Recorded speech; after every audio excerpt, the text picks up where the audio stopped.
lockdowns. Okay, so hindi po natin pangungunahan ng Presidente sa kanyang announcement. At besides, meron pa pong mga apela na mangyayari. So yung listahan po ay hindi pa pinal. Ko-confirm ko po na meron na tayong mga rekomendasyon, pero ang mga rekomendasyon po hindi pa po pinal.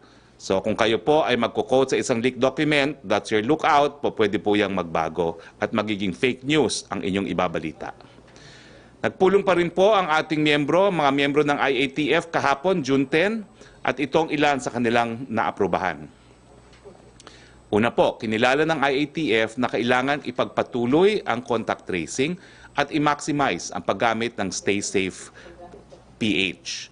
Ang mga sumusunod na mga kasunduan ay ginawa ng IATF para sa paggamit at management ng Stay Safe PH application. Ito ay para mas masiguro ang pagsunod sa relevant cybersecurity, data privacy at confidentiality laws. Nagkaroon po ng Memorandum of Agreement o iba pang kasunduan na ipinasok ng Multi-Technology Corporation or Multi-CIS at DOH tungkol sa donation at paggamit ng Stay Safe PH application. Kasama rito ang source code, lahat ng data, data ownership at intellectual property. Ibig sabihin po, lahat po ng mga rinireklamo ng mga kritiko ng Stay Safe PH, lahat po yan ay binigyan ng atensyon ng IATF at ang gobyerno po ang magmamay-ari ng data. Ang function ng Stay Safe PH application ay dapat limitado sa collection ng data habang ang lahat ng collected data ay dapat i-store sa DOH COVID Kaya System. Panghuli, bilang bahagi ng donasyon, lahat ng data na kasalukuyang nasa database ng Stay Safe PH ay dapat ilipat sa COVID Kaya. Binigyan ang Multi-CIS ng 30 araw mula sa petsa ng resolusyon na ito na sumunod sa mga nasabing direktiba. Kung hindi, ang endorsement ng IATF na ang Stay Safe PH ay official contact tracing application ng gobyerno ay babawiin at dapat ilipat ng Multi-CIS ang data na collected at stored sa Stay Safe PH sa DICT. Dahil po sa mga rekomendasyon nito, nasagot na po lahat ng pula ng mga kritiko, kasama na po yung mga pula na inilabas ni dating Undersecretary Rio. Gobyerno na po ang magmamay-ari ng datos, wala pong ibang maghahawak niyan, gobyerno lamang. Pumunta naman tayo sa rekomendasyon po ng Department of Trade and Industry sa protocols para sa reopening ng dine-in food establishments. Ito po ay good news sa mga nagtatrabaho sa mga restaurants at yung mga namimiss nang kumain sa mga restaurants. Papayagan na po ang hanggang 30% capacity sa mga restaurants maski meron pong GCQ. Ano po ang kondisyones? Kinakailangan siyempre yung minimum health standards ay maobserba. Okay? At kinakailangan po merong post-audit mechanism na pamumunuan ng DTI, DOLE, DOT, DOH, DILG at LGU Health Office at iba pang deputized organization para masiguro po na ang mga minimum health standards ay nasusunod. Sa balita naman po sa panlabas na relasyon, nagkausap po ang ating Presidente Rodrigo Roa Duterte at ang Prime Minister Narendra Modi ng India noong Martes ng gabi, June 9. Napag-usapan po ng dalawang leaders sa telepono sa request ng gobyerno ng India na tumagal ng 25 minuto. Ito po ang salient points ng kanilang napag-usapan. Nangako si President Duterte at Prime Minister Modi na magtutulungan sa laban kontra COVID-19. Nagpasalamat ang dalawang leaders sa tulong na binigay ng bawat isa sa repatriation ng Filipinos at Indian nationals na naapektuhan ng lockdown dahil sa pandemya.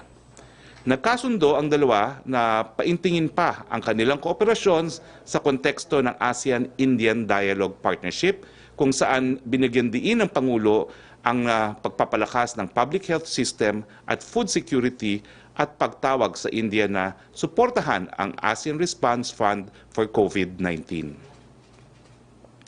Tiniyak naman ni Prime Minister Modi sa Pangulo ang supply ng abot-kayang gamot at COVID-19 pharmaceutical products mula India. Kasama na ang hydroxychloroquine. Haba nun Sinabi rin ni Prime Minister Modi na makikinabang ang Pilipinas sa vaccine na dinidevelop ng India. Ating gunitain rin na noong Martes, June 9, ang ika-45 anibersaryo ng pagtatatag ng diplomatic relations ng Pilipinas at People's Republic of China. Sumulat si Presidente Xi sa ating Pangulo where he mentioned the significant progress of Philippine-Chinese relations. Binanggit ng Presidente ng China na lumalim ang tiwala sa pagitan ng dalawang bansa at lumawak ang kooperasyon ng dalawa sa iba't ibang larangan dala ng Belt and Road Initiative. Sinabi rin ni President Xi na handa siyang makipagtrabaho kasama ang Pangulo para tuloy-tuloy na maiangat ang Philippine-Chinese relations of comprehensive strategic cooperation sa mas mataas na level. Sinabi rin ni President Xi na he feels keenly for the Philippines amid the ongoing outbreak of COVID-19 and is willing to work together with the Philippines to overcome the pandemic. Isang magandang balita po, umuwi na po sa Pilipinas yung na-pardon na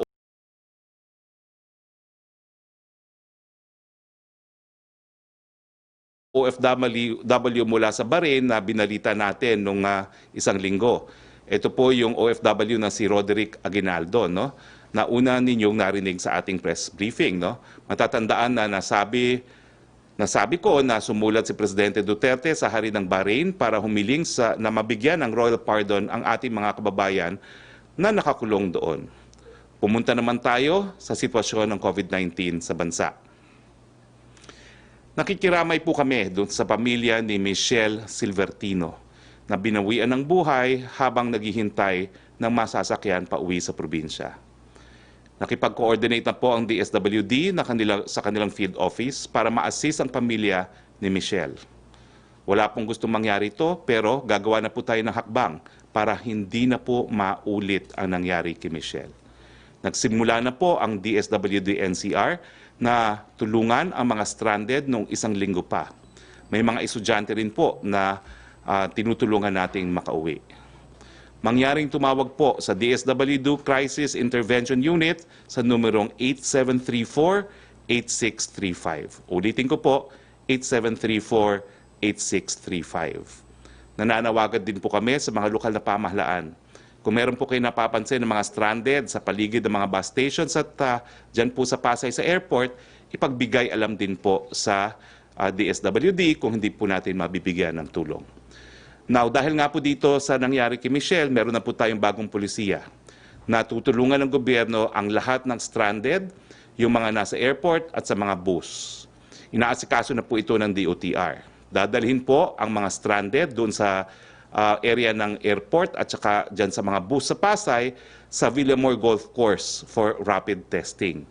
Hinihintay na lamang ang approval ng Villamor kung sila ay pansamantalang maninirahan doon habang inaglagaan tayo ng kanilang flights o kaya mga bus pa uwi. Nagpapasalamat po tayo sa DILG, sa NTF, sa kanilang tulong. Pero paalala lang po sa ating mga kababayan, marami pong manloloko ngayon, lalong-lalo na dyan sa mga na-stranded sa airport at sa ating mga bus stations. Ang mga nakita natin locally stranded persons ay nagiging biktima ng panloloko, pinapangakuan po ng trabaho sa ibang bansa at sinasabihan pumunta sa airport para sa kanilang flights. Mag-ingat po tayo sa ganyan. Huwag po tayong maniwala, huwag tayong magtiwala. Binabalaan din po natin ang mga illegal recruiters, hindi po bulag ang gobyerno, alam natin po ang inyong illegal na gawain, itigil niyo yan po dahil kilala po natin kung sino kayo. Kalaboso po kayo. Ano naman po ang sitwasyon ng COVID-19 sa ating bansa? Well, umabot na po sa 23,732 ang mayroong sakit na COVID-19 sa buong Pilipinas ayon po sa pinakahuling datos ng DOH. Patuloy po ang pagtaas ng kaso ng mga gumagaling. Ngayon po, meron na tayong 4,895 na mga nag-recover. Samantalang, 10 naman ang naidagdag sa mga nabawian ng buhay, kaya ang sumatotal na mga namatay po dahil sa COVID-19 ay 1,027 na po. Okay, tapos na po ang ating presentasyon. Simulan na po natin ang ating, bago po tayo mag-open forum, meron nga pala tayong bisita ngayon. Ito po ang napakagaling, napakabata, Acting NEDA Director General Carl Chua via Skype. Alam ko ang pangunahing nasa isipan ng bawat Pilipino ngayon, ano ba ang strategiya ng gobyerno para makarecover dito sa COVID-19? It is with pride that I present to you Secretary Carl Chua. Sec, the floor is yours. Magandang tanghali po. Naririnig niyo po ba ako? Opo, naririnig po namin Okay. kayo. Sige, maraming salamat po at sa mga nakikinig sa atin, magandang tanghali din po. Ang gusto ko pong ibahagi sa inyo ngayon ay yung ating Philippine Progreso or yung Philippine Program for Recovery with Equity and Solidarity. Ito ang ating recovery program para maibalik natin ang bilis at paglago ng ating ekonomiya, para maibalik po natin yung ating mga trabaho at yung mga income natin. Pero bago ko po ipaliwanag ang laman ng Philippine Progreso, gusto ko po muna banggitin ang karanasan natin bilang bansa. Yung taong 2016, yung pagpasok po ng administrasyon ni Pangulong Duterte, meron po tayong vision. Ito po ang ibaba ang antas ng kahirapan or poverty rate from 21.6% hanggang 14% by 2022. Ibig sabihin po, 6 na milyong Pilipino ang dapat maiangat natin mula sa kahirapan. At gusto rin natin maging isang upper middle income country tulad ng Thailand at China.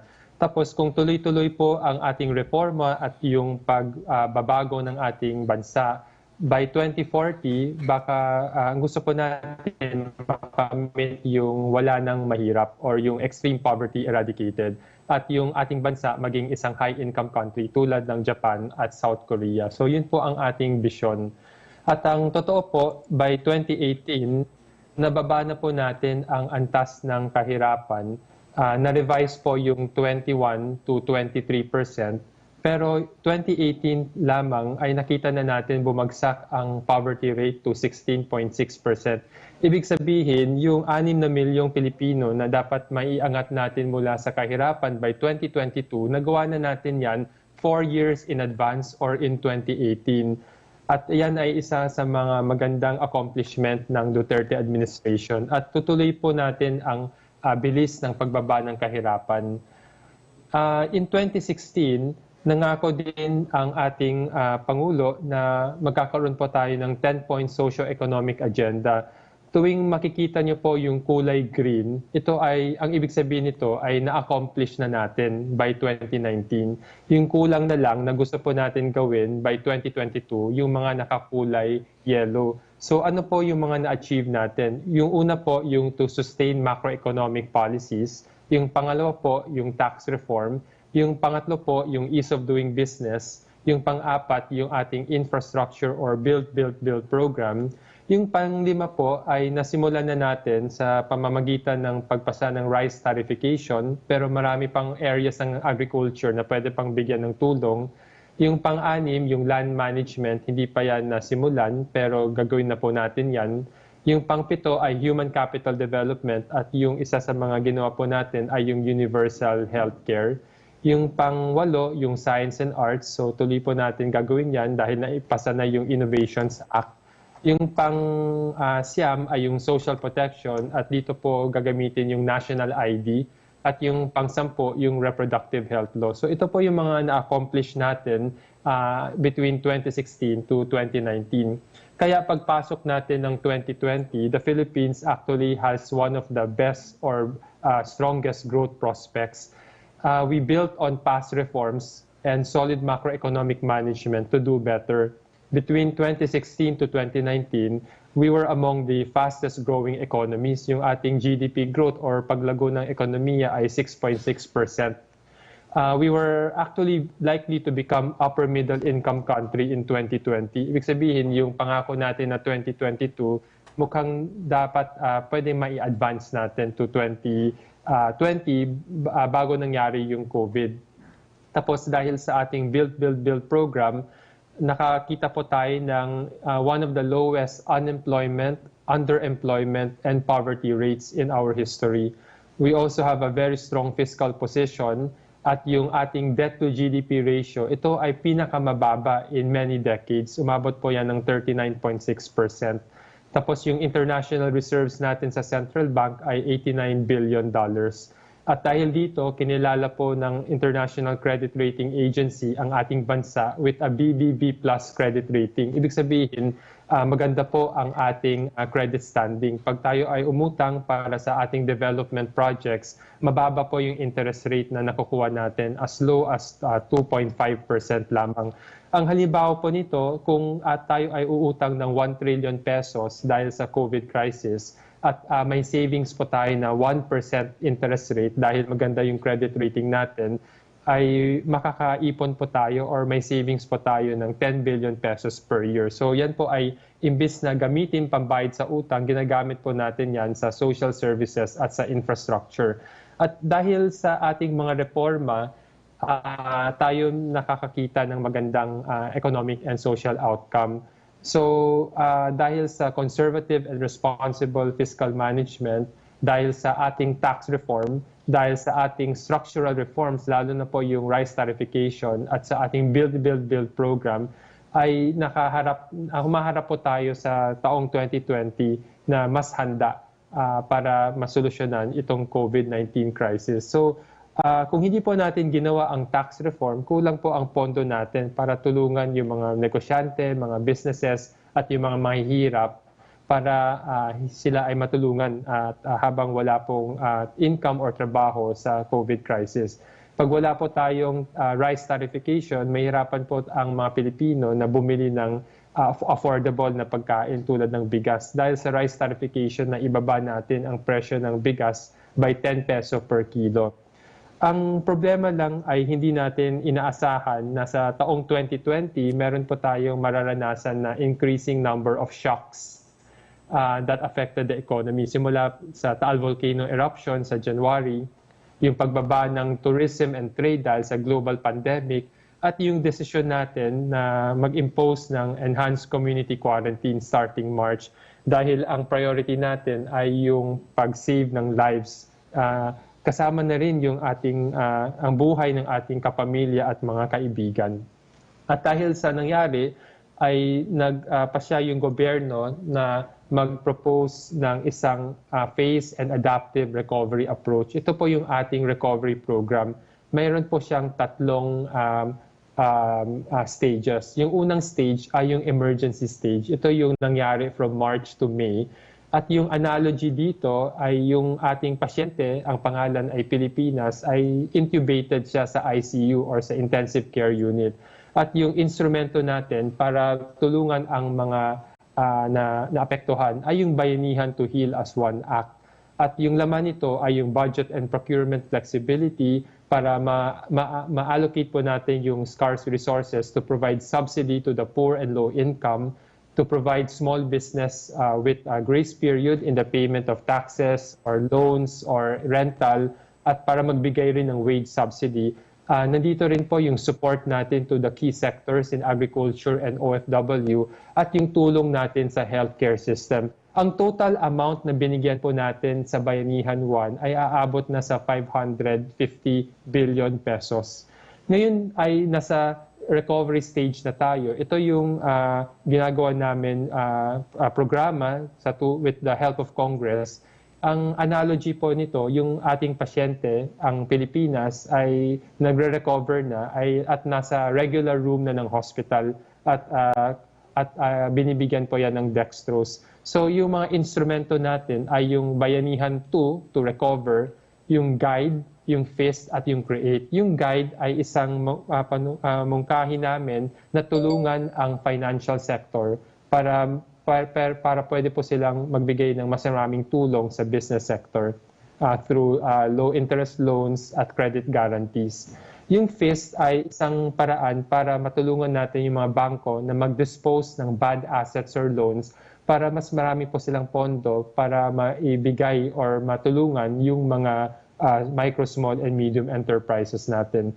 At yung CREATE ay yung tax incentives na bibigyan natin sa lahat ng maapektuhan ng COVID. At ang laman po nito basically ay itutuloy yung budget and procurement flexibility, yung reprioritization ng 2020 budget, yung pag-resume ng Priority Build or BBB program, yung pag-support ng demand side through income and job support, yung pag-support sa supply side, pagbibigay natin ng liquidity and equity infusion and guarantee through the financial sector, at yung mga targeted tax incentives. At yung third stage ay sisimulan natin sa 2021, pero yung pagplano ay nagsisimulan na. Ito yung gumaling na yung ating pasyente, yung Pilipinas, at nasa bahay na siya at tumatanggap na umiinom na po siya ng vitamins. At yung idea po natin dito ay to have a healthy and resilient Philippines. So ang mangyayari po dito, yung 2021 and 2022 budget ay reorient natin so that yung priorities ay nasa healthcare, sa food production and value chain, sa build program, sa digital transformation, and so on. At mayroon po rin po tayong mga structural reforms para tulungan at maging mas resilient ang ating bansa in case na bumalik po yung virus or may iba pang mga crisis. At kasama po dito yung balanced regional development through the Balik Probinsya Bagong Pag-asa program. At naghanda po yung NEDA, kami ay gumawa together with the other interagency task force agencies ng isang report, yung Recover as One, para i-address po yung mga uncertainties brought about by the lack of information, the losses during the ECQ, and how we should prepare for the new normal, hopefully a better normal. At yung laman po ng report, basically, ang sinasabi niya po, yung new normal, siguro dapat ingrained na po sa ating regular lifestyle, yung social distancing. Kasi ito yung pangunahing paraan para maiwasan yung pag-spread ng virus. Yung pangalawa po, yung strict hygiene and sanitation protocols. Dahil nagsisimula po ang recovery ng ating bansa, yung pagwala ng virus or pag-contain ng virus, kung tayo ay susunod sa sanitation protocols tulad ng pagsuot ng face mask, paghugas ng kamay, paggamit ng alcohol, at pag-iwas lumabas kung kayo ay may sakit or may karamdaman.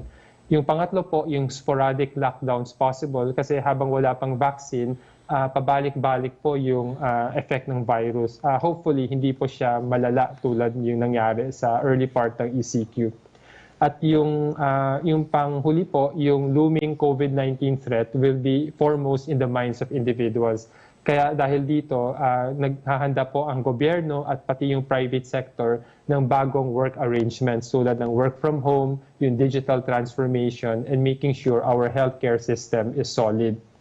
Ang mungkahi po namin sa recovery program is to proceed with a more inclusive, sustainable, and more balanced growth in the Philippines. Ito po ay layunin ng Balik Probinsya Bagong Pag-asa program para ang mga taong bayan, yung ating mga fellow citizens na nasa congested Metro Manila ay may pagkakataon na bumalik at makahanap ng ibang opportunity sa kanilang probinsya. Ang isa po layunin din natin sa ating programa ay yung pagbigay ng equal opportunities for all para lalo na po yung mga mahihirap at mga less fortunate ay may pagkakataon na umangat dahil through our social programs, through universal healthcare, through our K-12 program, through our various subsidy and conditional cash transfer program, para pag tapos po nila ng kanilang education ay makahanap po sila ng mas magandang trabaho. At ang huli po, ang gusto ko pong sabihin, we are all not in the same boat. Iba-iba po yung pinanggalingan natin, yung ating upbringing, pero we are in the same storm. Kaya ang suggestion po namin talaga now more than ever is for us to really care for each other and work together. Ito ay isang problema na once in a century. wala pong nabubuhay ngayon na nakaranas ng isang global pandemic. At yung kailangan po, magtulungan po tayo lahat within the government and as humanity or as Filipino people. So yan po ang aming pagbabahagi ngayon. Maraming salamat po. Maraming salamat, Secretary Carl. At talaga naman pong nagagalak ako sa inyong report dahil nagkaroon po kami ng pag-asa na dahil meron tayong plano kung paano tayo babangon, babangon at babangon rin po tayo. We will rise and heal as one. Now, sa open forum na tayo, please specify kung kanino ang question nyo, kung sa akin o kay Secretary Carl Chua. Joyce Balancio of DZMM, please. Yes, good afternoon po, Secretary. Para sa inyo po yung tanong. Follow-up lang po dun sa Stay Safe application. While nabanggit nyo na po na nasa Resolution 45 yung safeguards and yung features nitong Stay Safe app. But I think yung kino-question po ni former Yusek Rio was the time it was chosen by the IATF. Kasi sabi daw po niya, hindi daw po dumaan sa technical vetting ng IATF itong Stay Safe application. And he actually presented a different proposal, yung Oplan COVID-19 Central Platform that was supported by DICT and mismong si Secretary Galvez. But sabi nga po ni Yusek Rio, allegedly it was disregarded by IATF. So, totoo po bang hindi dumaan sa technical vetting itong Stay Safe application? At ano po, bakit ni-reject yung proposal ni Yusek Rio at that time? Ano po bang meron sa Stay Safe na wala po dun sa kanyang proposal? Ang pagkakaintindi ko po ay ang gustong i-adapt ni Undersecretary Rio, yung program na sinabi mo, ay i-develop pa po nung panahon na napili na po ang staysafe.ph. Wala po tayong kamuwang-muwang na mangyayari itong COVID-19. Di po natin alam na kinakailangan natin ng isang tracing app. Pero nung pumutok po ito, IATF had to make a decision quickly and they decided that the only available technology then was staysafe.ph. Totoo po, may proposal siya, pero ang problema sa proposal niya, gagawin pa po. Yan po ang aking pagkakaintindi. In any case, kasama rin po siya dun sa proseso ng pagpili sa staysafe.ph dahil siya po ay nag-participate din sa mga pagpupulong ng IATF noong mga panahon na yon bilang Undersecretary ng DICT. So yun lang po. Next question, please. Follow-up lang po doon kasi po nabanggit po niya na yung panahon daw po na in-accept yung resignation niya. It was after 4 months when he first filed his resignation, and he said it could be something related to his expressed objection or apprehension sa Stay Safe application. Nako, yan po ay purely speculative dahil wala naman po nagpa-resign kay Yusek dating Yusek Rio, pero siya ay nag-resign, hindi naman po niya binawi yung resignation niya. So it was really up to the President to accept or reject the application. It was accepted after 4 months. Full stop po. Wala na pong ibang storya doon. Opo. On another topic po, Secretary, nabanggit po ni NHA General Manager Escalada na suspended temporarily itong implementation ng Balik Probinsya Bagong Pag-asa. Is it coming po sa utos ni Pangulong Duterte, hanggang kailan po ito suspended? At kung galing nga po kay Pangulong Duterte, kailan po niya binigay itong instruction na ito? Well, I will have to verify kung talagang suspended po yan. I have no information dahil ang alam ko, nasa pilot stage sila. So perhaps the proper word is not suspended. Perhaps they have finished with the pilot program, no? And they will now evaluate kung paano siya ma-implement on a wider basis. Apo. Last na lang po from me, Secretary. Nabanggit po ni Chairman Prospero de Vera, they're studying the possibility of allowing face-to-face learning sa mga lugar na wala pong COVID cases. And also si Secretary Briones mentioned this in our previous press con na ipapaalam nila kay Pangulong Duterte kung po pwedeng payagan ng face-to-face sa mga no-COVID areas. Ito po ba ay yung utos po ni Pangulong Duterte na no face-to-face until may vaccine? Is it absolute? Or amenable po ba siya sa ganitong mga proposals? At kung na-discuss na rin po ba ito sa IATF, Secretary? Ang napag-agrihan po sa IATF was kung wala namang banta ang COVID, baka po pwede mag face-to-face. Pero nagsalita na po ang Presidente, ayaw niya na ipagsapalaran ang kalusugan ng ating kabataan. Pero I am sure the President is open to further discussion on the possibility of face-to-face. Pero uulitin ko po, no, habang may banta ang COVID sa isang lugar, out of the question po yan. We will see po what will happen in the next few months kasi Agosto pa naman po ang simula ng klase. Yusek Roque? Thank you po.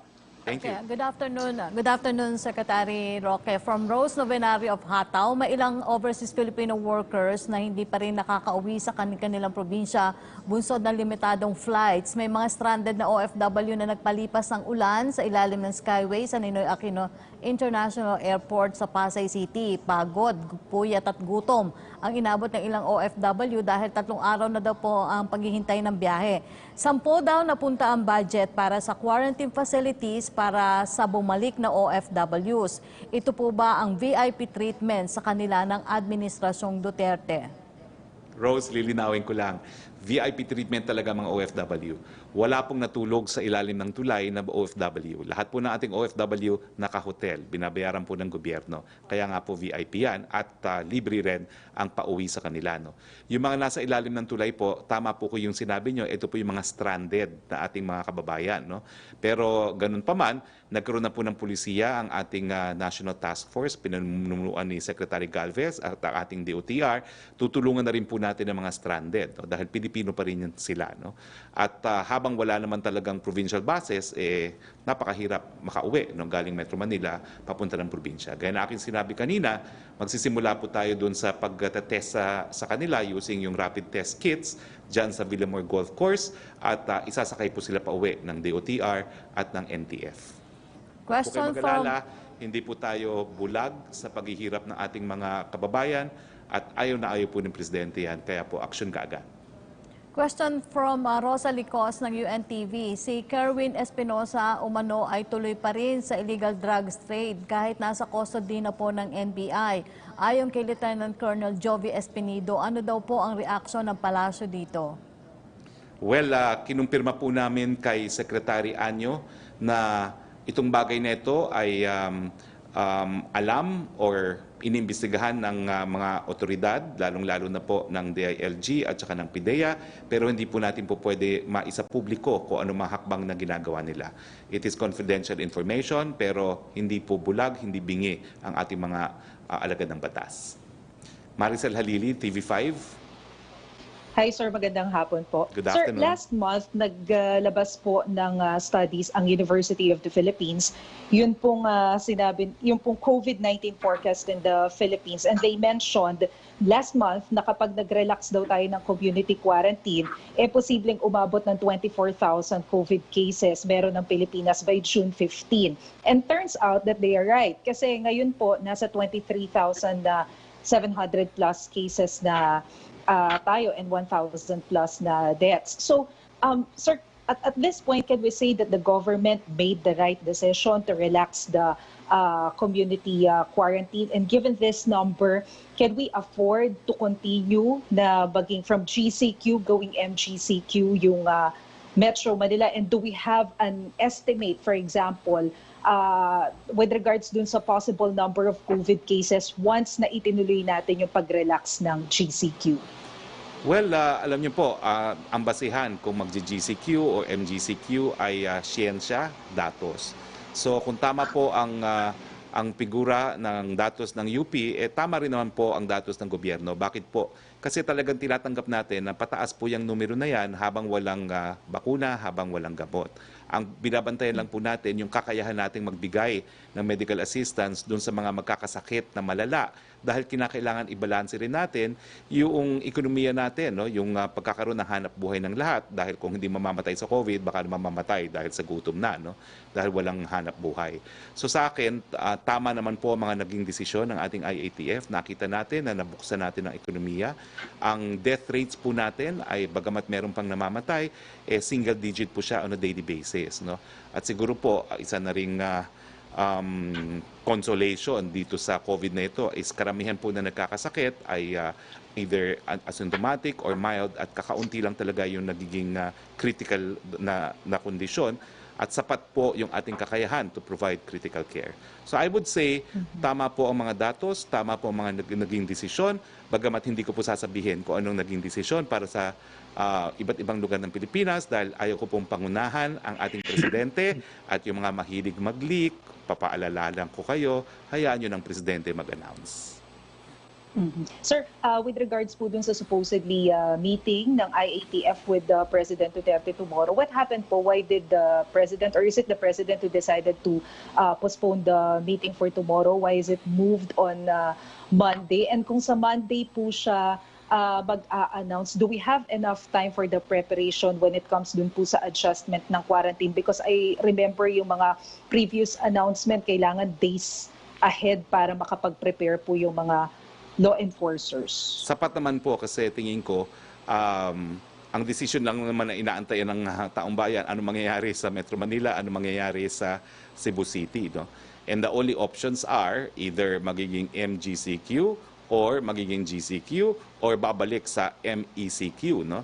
Pero hindi po masyado, kumbaga, bago o different yung mga classification na po pwedeng papuntahan ng Metro Manila at ng Cebu City. So I don't think it will be an issue na it will be one-day announcement.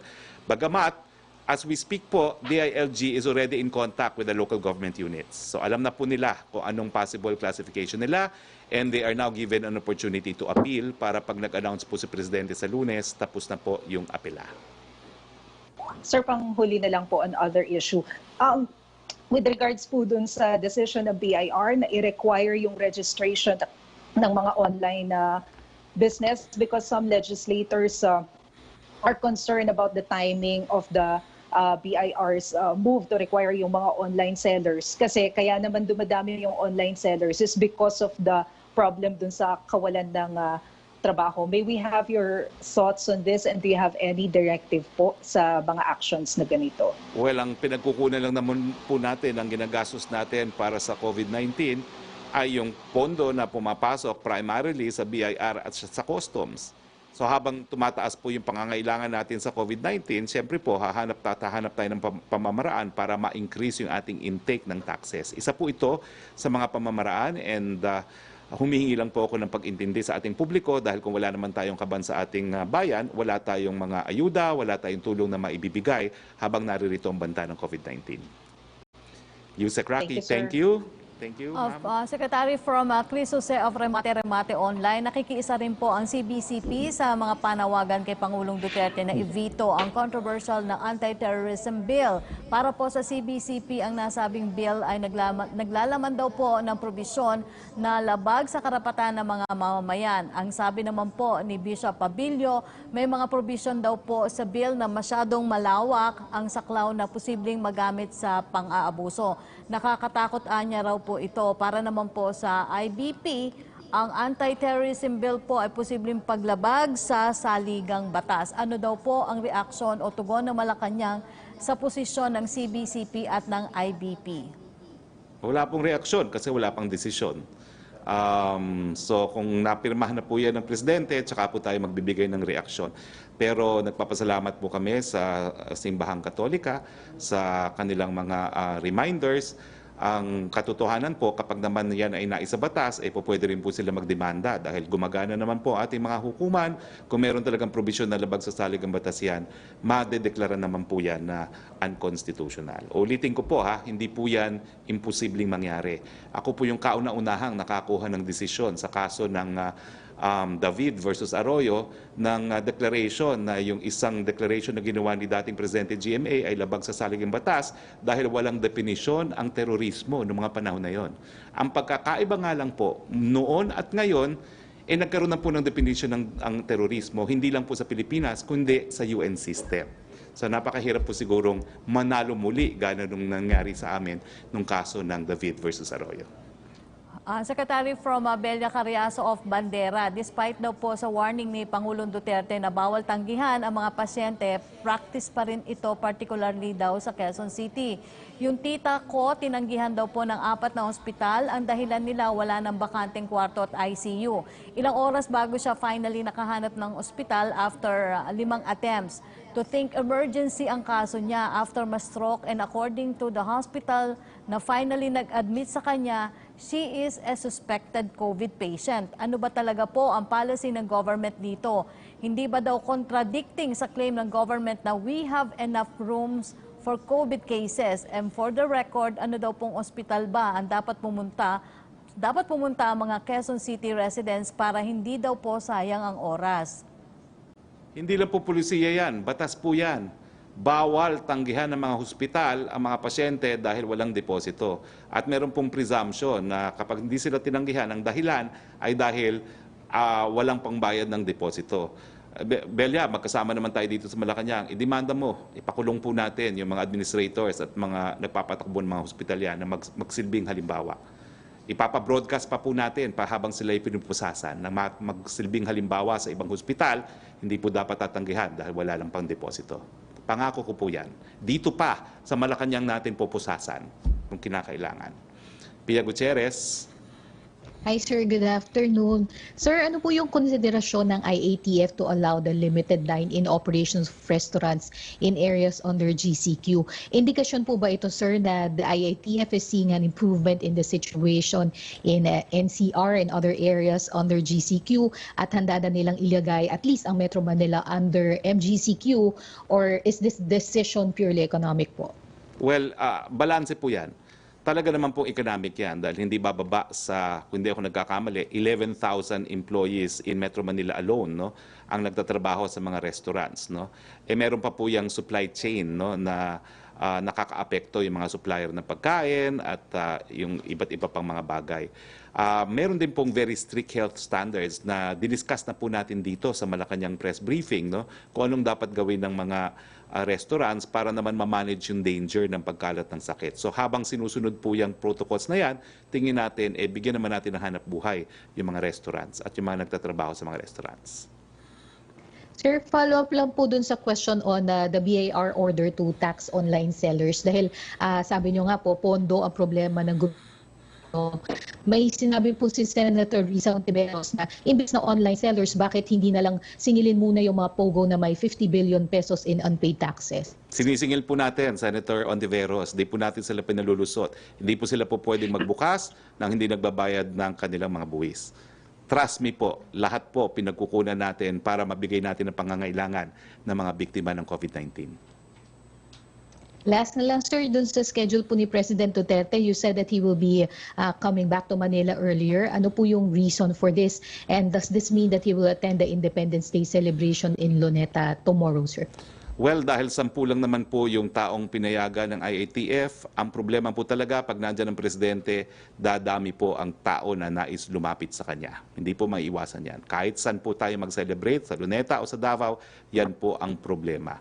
So mangyayari po, tinalaga po niya si Executive Secretary para maging representante sa paglalagay ng wreath at flag raising sa Luneta, at matapos po ng seremonya, ipi-play po yung address ng Pangulo natin, yung June 12 Independence Day address ng ating Pangulo. So kabahagi po yung kanyang talumpati, mensahe sa programa sa Luneta. So sa Malacanang lang po siya tomorrow, sir? Hindi po, nasa Davao pa po. Pero mas maaga pong uwi niya sa Maynila.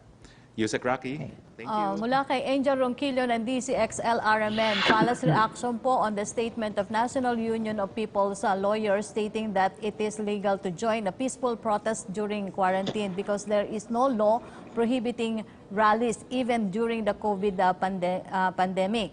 Citing Republic Act Number 11469, Bayanihan Act, and RA 11332, mandatory reporting of notifiable diseases do not prohibit rallies. They do not have provisions allowing arrests simply on alleged violation of mass gathering or quarantine rules. Simple lang po, sagot ko, mali po sila. Meron pong mga ordinansa na nagsasabi na nagpapataw ng parusa para dun sa hindi nag-observe ng social distancing. So hindi lang naman po batas yan. Meron din pong mga ordinansa. In fact, pati po yung curfew, ordinansa po yan at equally binding and enforceable by the police ang ordinances. Mali po kayo. Next question, please. From Arian Meres ng ABS-CBN News Online for NEDA, kay Secretary Chua, how much of the economy was revived by the transition to GCQ and MGCQ last June 1st?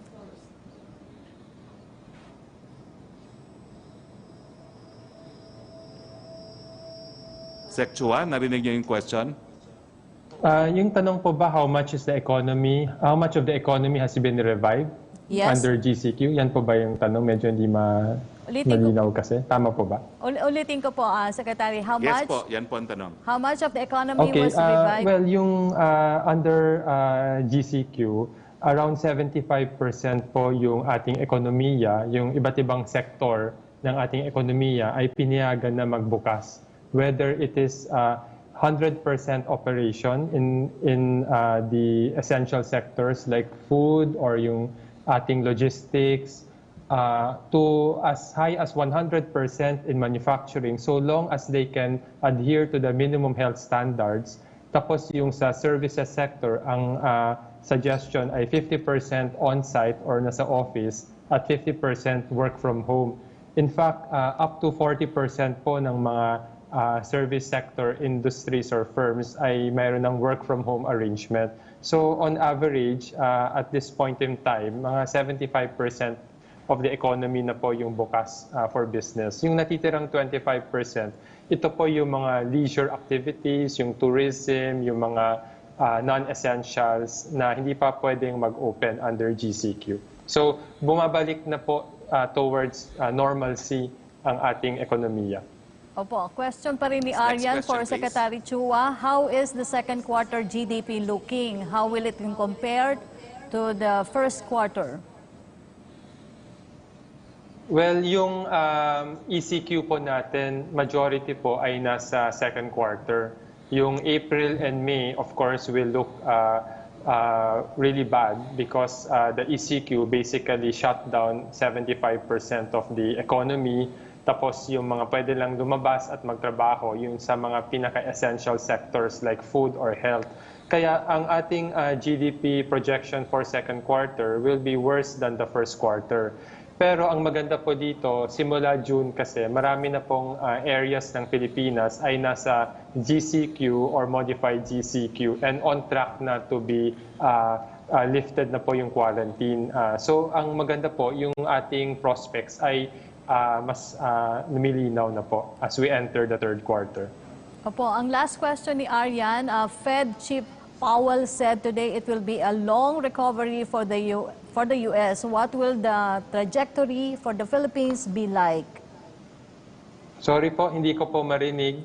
Question po, ulitin ko po, Secretary, kay Aryan, Fed Chief Powell said today it will be Sorry a po, very I long... cannot hear Yusek Roque. Okay. Okay, ako na po magbabasa. Okay, Sec. sige po. Si Salamat Fed po. Chief Sec. Powell said today it will be a long recovery for the U.S. What will the trajectory for the Philippines be like? Una po, yung ating recovery is very uncertain. Pero pwede po nating gawin ng mas klaro yung direction kung number one, the government will proactively implement the recovery program. At nagsimula na po yan, yung tinulungan po natin yung 18 million poor families to get a social amelioration at yung 3.4 million small business employees to get their wage subsidy. So una po, yung proactiveness ng government to support the recovery of the country.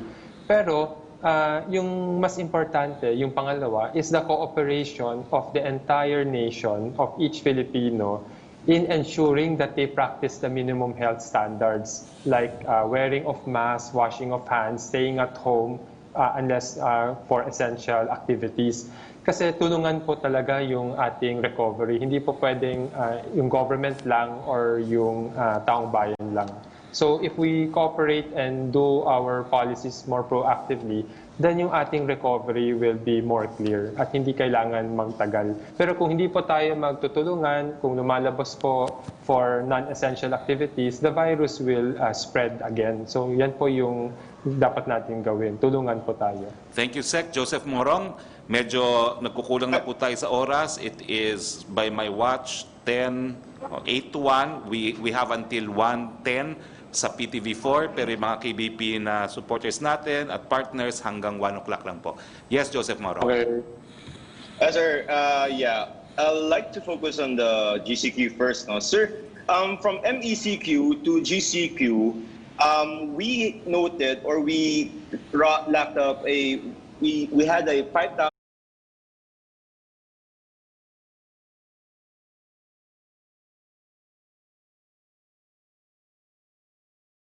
do you think that it will be wiser if we stay in GCQ, in Metro Manila? Well, ayaw ko pangunahan ng ating presidente, pero ang datos po hindi nagsisinungaling. So kung ano man po ang mga desisyon na i-anunsyo ng presidente for Metro Manila and Cebu City in particular, yan po ay nakabase po sa siyensya. Hinihingi po natin ang inyong pag-intindi at pag-unawa. And of course, this data that we have 500 cases a day is not helping the decision to relax, right? Well, I would say you're correct in your observation that it does not inspire relaxation, no? But the announcement, as I said, is subject to appeal and will be announced by the President. Sir, can I go to Michelle Silvertino na case? Yes, please. Sir, post-mortem, in a post-mortem kind of way, ano nangyari kay Michelle? What led to this kind of tragic incident na isang tao na gusto umuwi sa kanilang probinsya and namatay kahihintay? That's my first question on that. Well, una po, no, talagang nagulat po kami na nangyari ito, no. At nung naimbestigahan po namin 'yan, pinuna pa siya ng mga barangay officials pala ng Pasay. At sinabi nga na hindi siya nanlimos, stranded lang siya.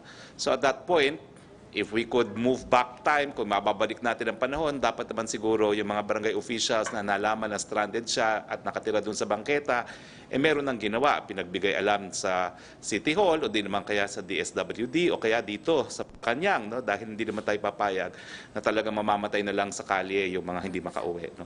So napakalungkot po. No? Kaya nga po ngayon, ang DSWD ngayon ay nagkakalat na ng mga tao at ang NTF ng mga tao dyan sa area na nakapaligid sa mga istasyon ng bus at sa airport. Naghahanap ngayon ng mga stranded nang maiwasan na po itong trahedyang ito.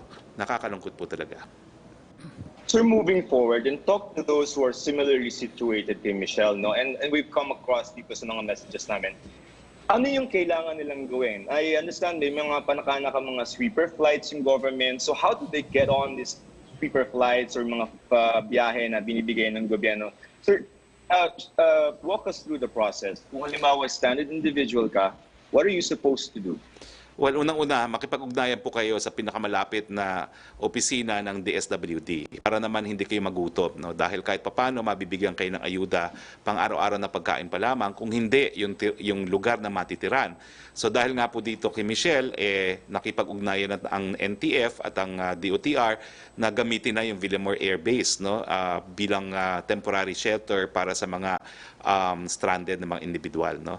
So bagamat nakakalungkot yung pangyayari, at least namulat ang ating mga mata na dapat bigyan ng atensyon din yung mga stranded na ating mga kababayan habang wala pa talaga mga provincial buses na pinapayagang umalis galing sa Maynila. Okay? Yeah, would you have the data of how many LSIs are in Metro Manila? We're now in the process of gathering the data because Michelle, maybe nakakalungkot na nangyari nga ito, no? Pero because of Michelle, we're moving to avoid po para maiwasan yung pag-ulit nitong malungkot na istoryang ito. Yusek Roque, thank you Joseph. Yusek Roque. Yung tanong ni Francis ng Daily Tribune, dalawang tanong niya, natanong na po ni Joyce Balancio at saka ni Maricel Halili. Ito na lang po from Buena Bernal ng Channel News Asia. Political observers argue there is deep distrust in law enforcers such as police due to their track record in the drug war, among others, which is why the anti-terror bill, although patterned after anti-terror legislations of Western countries like Australia and France, is not well received in the Philippines. Do you think there is deep distrust in government, especially law enforcers, or are we hearing a vocal minority opposed to the legislative proposal? Secretary. Well, I'm not in a position to comment kasi hindi ko naman po nakikita ang kahit anong survey, no, na nagpapakita kung nagtitiwala o hindi pinagkakatiwalaan ng kapulisan. Pero ang alam ko po sa mga nakaraan na mga taon, hindi po masama ang trust rating ng ating PNP. Mataas nga po ang trust rating nila. So parang tama po kayo. Alam nyo naman po, meron tayong maliit na opposition sa bansang ito. Lahat ng issue sinasakyan dahil umaasa pa rin sila na mapatalsik ang ating presidente. Hindi naman po sila magsasucceed. Next question, please. Ang second question niya, various bodies including the UNHRO and CHR have been informed of acts of red tagging by government agencies, including posts by regional police accounts and posts and list by NTF-ELCAC. Is there a policy of red tagging under the current administration? Wala po. In fact, sa panukalang batas, merong proseso po yan. No? Bago kayo matag as a terrorist group, dadaan at dadaan po yan sa hukuman. And I have emphasized that because of a memorandum issued by the President habang may pandemya, tanging tanggapan po natin ang pwede magsalita sa gobyerno, sa ekutibo, kasama po ang Department of Health. From Randy Caniego of Dabig Sea News Nationwide, may nag-report po sa amin na may positive sa COVID dito sa Digos City. As a reporter, nahihirapan ako na ipaalam kasi po nagbanta ang nag-positive na babalikan daw po ang magsumbong. Pamangkin ng politiko ang nag-positive, ano ba ang dapat gawin kasi baka daw po ipaalam na sa otoridad ay i-charge ang nagsumbong ng violation sa Act as one law.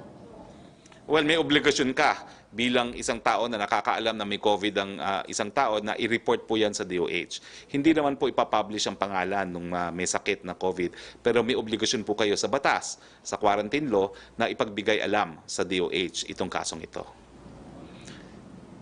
Thank you. Trish Tirada, please.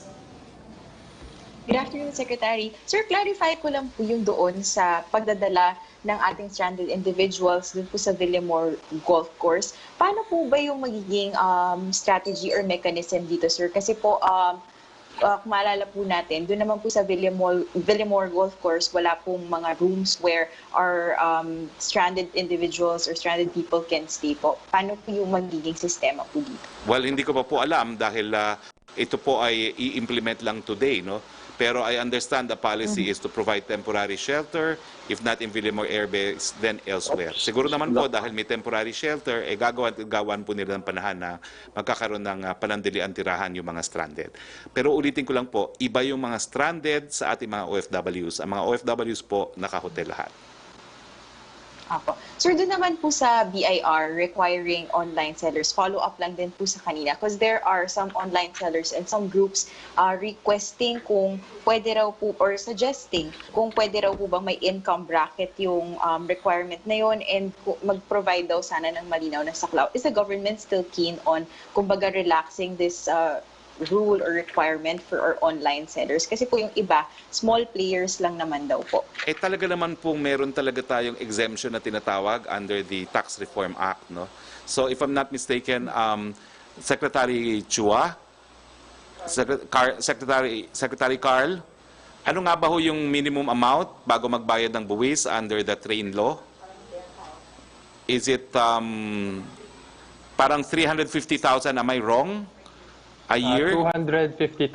250,000. Okay, yung mga kumikita ng 250,000. The taxable income ay Yes. subject to tax. Pero pag Okay. below 250,000, exempt po yan. Okay. So yun po ang sagot, no? If your online business net income does not exceed 250, wala naman talaga kayong babayad. So magrehistro na po. Okay. Next Sige, question sir, po. finally, sir, yung walang katapusan pong question about sa second tranche ng social amelioration program. Sir, may balita na po ba? Because we're matatapos na po itong GCQ natin on June 15. May possibility po ba that we're gonna see this rolling out anytime soon, ito pong second tranche? Ang pangako po sa akin at informasyon na binigay mismo ni Secretary Bautista, by next week, they can distribute electronically. Thank you, Trish. Thank you, Secretary. And you, Sec Roque, please. For Secretary Carl from Raul Dancel, The Straits Times, are companies coping well with work from home arrangements? I understand working from home is now the new normal, but is this a normal that companies can live with for the long haul, or is it your opinion that full recovery will really entail having a majority of workers on site? Well, yung sa work from home, depende po yan sa sector. Meron kasing mga sectors na hindi po pwede mag-work from home, especially if you are in the retail for food or in supermarkets, for instance, or in manufacturing or in agriculture. Pero malaki ng porsyento ng ating ekonomiya ay services sector. Ibig sabihin, you can actually work from home and deliver the services online. So it really depends po. Pero ang nakikita po namin sa surveys, up to 40% po ng mga firms are already moving towards a work from home arrangement. Opo, ang second question niya, do you have figures daw po on how much impact working from home has had on labor productivity? Well, wala po tayong figure for now kasi nagsisimula pa lamang ito. Pero meron na po tayong experience kasi from even before ECQ where certain sectors have been providing services from home, lalo na po yung nasa mga knowledge services. So meron po tayong experience. But as to how exactly that will affect the productivity, we will find out once we see the next GDP numbers. Opo. For Secretary Roque from Pia Ranyada on anti-terror bill, does Malacanang see any danger in the bill's provisions allowing the Anti-Terror Council to order the arrest suspected terrorists without a court order? What safeguards are there to ensure the council does not abuse this power? Well, meron po tayong tinatawag na 14-day pre-trial detention in the law, no? In the proposed law. Sa akin po, hinabaan yung period of time by which authorities can detain suspected terrorists without charging them in court. The safeguard is, number one, they have to inform the closest or the nearest judge about the fact that they have apprehended a suspect terrorist. And number two, they still have to comply that within 14 days, kinakailangan sampahan ng kaso. And number three, kung malisyoso yung pag-aresto, meron pong kaukulang pagkakakulong na hanggang 10 taon ang pwedeng mapataw doon sa alagad. From Samuel Medanilla, Business Mirror for Secretary Roque, kailan Melo. po... Opo. From, Iniwan na ata tayo ng KBP, Melo. Iiwan na rin tayo ng PTV4. Sir, hindi. Nandito pa kami. Nandito pa kami. Wala. Okay. Bago si Melo, Yusek Rocky. Opo. Secretary, tanong from Sam Medanilla, kailan daw po magsisimula mag-hire ng contact tracers ang government? Ilan daw po ang initially i-hire ng government? Okay, nakausap ko po dyan si Secretary Anyo dahil sila mag-i-implement ng tracing. July po ang target nila na mag-hire. Initially, they will hire 50,000 tracers. Yes, Melo Acuña. Go ahead, Melo. Yes, good afternoon, Secretary. Para po kay Secretary. Yes, can you now hear me? Yes, I can hear you. Hello? Go ahead, Melo. Yes. Magandang hapon po. Namimiss ko na ang Hello? iyong... Yes, go ahead, Melo. We can hear you well. Thank you. Thank you, Secretary. My question... Good. Para po kay Secretary Carl Chua, sapagkat maraming panukalang batas para mabuhay ang ekonomiya, na-aksyonan po ba ito ng House of Representatives at ng Senado? Do we have the luxury of time? And then number two, isa pang bagay, may mga utang po tayo sa World Bank at sa ADB. Meron po ba tayong sapat o malakas na ekonomiya para mabayaran ang mga pagkakautang na ito? Salamat po. Naputol ata si... hindi, nandito pa sa screen natin. Secretary Chua, did you hear the question? Can you repeat po because the signal is The not question, in I our think, has to favor. do with the recovery package pending in Congress. Do we have the luxury of time to pass that stimulus package? And number two is, ano yung second question mo, Melo? Yung ADB at saka World Bank loans, magkano na ang ating nautang for COVID-19? Yung sa loans po, we have to ask the DOF for the latest numbers. But yung sa recovery program natin, both houses actually, before they adjourn, have already passed up to the third reading some of the bills. And the executive has provided some comments on how to improve it. So the moment na we have a further discussion and agreement, then it would be beneficial so that we can proceed with getting them approved at the soonest possible time. So yun po yung status ng ating recovery program. But they are in very advanced stages already. Actually, sa schedule namin, para alam ng taong bayan, ang susunod po nating iimbitahin si Secretary Dominguez para nga magkaroon ng malawakang at malalim na diskusyon pagdating dito sa tinatawag na stimulus bill. Meron pa ba tayong tanong? Melo, go ahead. Next question. Wala, meron talaga tayong technical problem kay Opo, Melo. Secretary, can you now hear me? Yeah, go ahead. Your next question, please.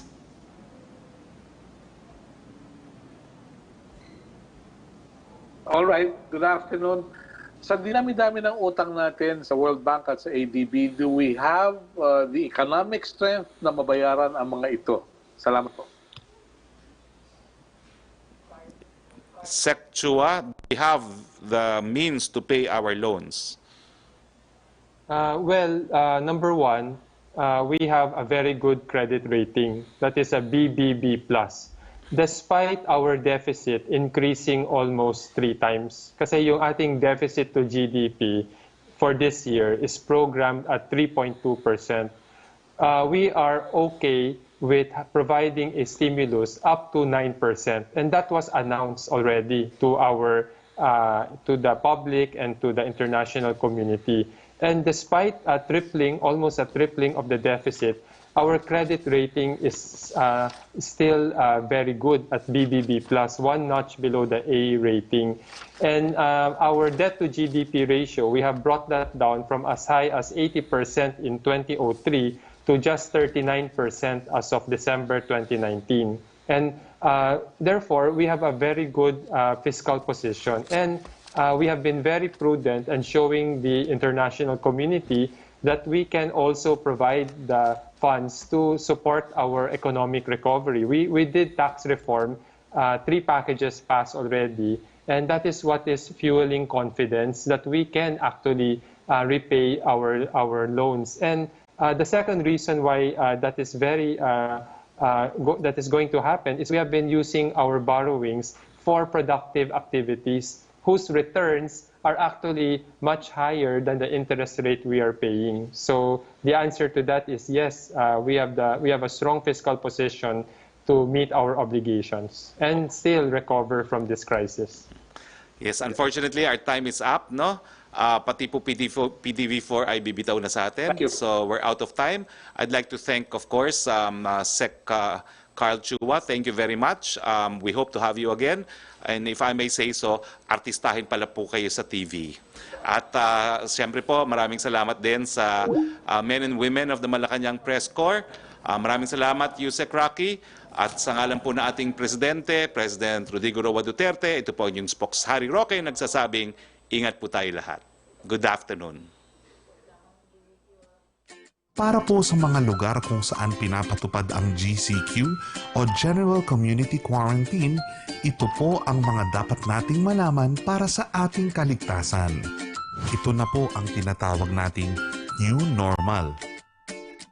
Sa lahat ng oras, dapat wag pa rin nating kaligtaan ang minimum safety standards. Una po, ang safety protocols. Palagi pa din maghugas ng kamay o gumamit ng hand sanitizer. Iwasang humawak sa mga surface na maaaring may tilamsik na galing sa bibig o sa mga bagay na hinawakan na ng ibang tao. Dapat po ay laging magsuot ng mask. Mahalaga ang safe distancing. May distansyang hindi bababa sa 1 metro bawat tao. Kailangan din iwasan ang pakikipagkamayan, ang pag-akap at ang beso-beso. Kahit nagpapapasok na ang ibang opisina, sana'y unahin pa din ang work from home hanggat makakaya. Obligasyon ng kumpanya na magbigay ng shuttle service para sa mga empleyado at hinihikayat naman po ang mga kumpanya na ipatest ang mga empleyado upang makasigurado na wala silang taglay na virus. Ito po ang mga pwede nang gawin. Pwede na po ang pang-individual na exercise sa labas ng bahay gaya ng walking, running, dancing, at biking sa loob lang ng GCQ areas. Hanggat maaari ay huwag muna magtipon-tipon. Kung hindi maiwasan, dapat ay hindi lalampas sa 10 tao. Muli, mahalaga ang safety protocols at safe distancing. Dapat pa din pong manatili sa loob ng mga bahay ang mga may edad na gaya ng mga senior citizen. Hindi rin dapat lumabas ang mga may sintomas ng sipon, ubo, trangkaso. Hindi pa rin po dapat lumabas ang mga bata. Pwede na po ang public transport pero dapat reduced load capacity o sa menos na kapasidad. Ang mga ito po ay ang LRT, MRT, PNR, mga bus, jeep, taxi, eroplano at iba pang inter-island vehicle gayong pwede lang bumiyahe mula sa lugar na naka-GCQ papunta sa naka-GCQ din. Pwede na din po ang tricycle, public shuttle at mga transport network vehicle service gaya ng Grab.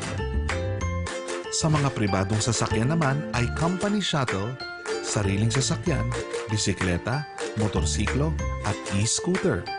Pero sa anumang sasakyang pangmaramihan, kailangan pa rin ang reduced capacity at safety protocols and safe distancing. Ang mga eskwela ay pwede nang magpapasok sa college level pagkalipas ng September 1. Hindi pa din po pwedeng pumasok ang basic education na mula kinder hanggang grade 12. Ang government offices po ay fully operational na, gayong ang mga empleyado ng gobyerno ay papasok ng may alternatibong work arrangements. Ito po ang mga serbisyong pwede na nating magamit: mga ospital, mga klinik at mga veterinaryo, grocery at supermarket, butika, self-service laundry, food delivery, gasolinahan, bangko, remittance at pawn shop, hardware, bookstore, school supplies at office supplies, baby care supplies, mga bilihan ng damit, water delivery, mga serbisyo ng gobyerno sa mall, bilihan ng pet food, mga services para sa computer at komunikasyon, flower shop, tindahan ng mga laruan, pero sarado po ang mga play area nito. At ito naman po ang mga lugar na hindi pa natin pwedeng puntahan: sinehan, mga bar at mga lugar pang videoke, palaruan, library at museum, resort at beach, mga lugar kung saan tayo nagpapaspa, masahe, facial, waxing, at iba pa, restaurant, at mga barberia. Kung susundan po natin ang mga guideline ng GCQ, mas madali nating madadaig ang COVID-19 at pwede tayong mag-heal as one. Maraming salamat po.